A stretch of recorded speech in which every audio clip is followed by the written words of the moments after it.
ኤአይን ተጠቅሞ መጽደቅ ይቻላል። ኤአይ ሲባል ሆረር ነው። ኤአይ ሲባል ኢሉሚናቲ ነው ይላል የሆነ ሰውዬ። ኤአይ ሲባል 666 ነው ይላል። ኤአይ ሲባል ዓለምን የሚያጠፋ ነገር ነው ይላል።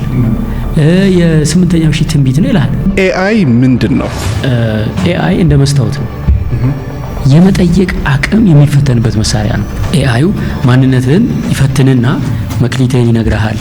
ምን ቢዝነስ ላይ ብትሰማራ እንደሚያዋጣ ይነግርሃል። ባህሪ፣ ቁጡነት፣ ታጋሽ ነህ አንተ ምን አይነት ሊደርሺፕ ነው መምራት ያለብህ ሰዎችን፣ የፍቅር ቋንቋህን ይነግርሃል። ሳምንት የሚፈጅብህ 15 ቀን የሚፈጅብህ አመት የሚፈጅብህ የነበረው በአንድ ቀን በ20 ደቂቃ የሚሰጥህ ከሆነ አንድ ሰው ትምህርት ቤት ገብቶ መማሩ ምንድነው ጥቅሙ?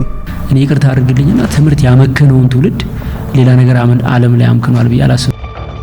ሁሉም ሰው የተሰጠውና የሚፈልገውን ገና ከልጅነቱ ኤክስፕሎር አድርጎ ትልቅ ደረጃ እንዲደርስ መጠቀም ይቻላል ብዬ አስባለሁ። እንዴት ነው አንድ ሰው ፍሮም ደ ስክራች እኔ ኤአይን መጠቀም ፈልጋለሁ እና ልጀምር ቢል ከየቱ ጋር ነው የሚጀምረው?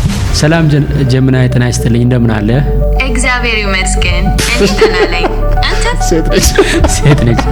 ስራ ፈጠራ ላይ ብዙ ልምድ እንዳለው እንደ አንድ ፕሮፌሰር ነው እንድታዋሪኝ የምፈልገው።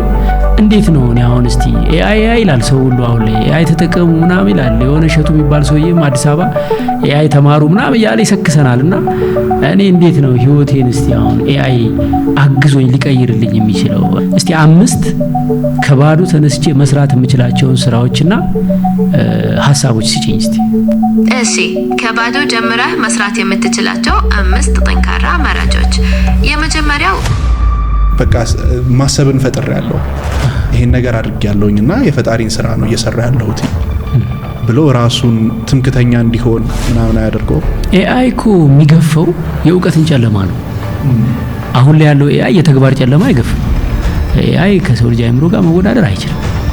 ምክንያቱም ኤአይ በዓመተ ምህረት የተገደበ ነው። በነገራችን አያድርገውና ታማ ሆስፒታል ብትሄድ እና በኤአይ ብትታከም ዶክተር የሚነግርህን ውጤት ነው የምታምነው? ኤአይ የሚነግርህን ውጤት?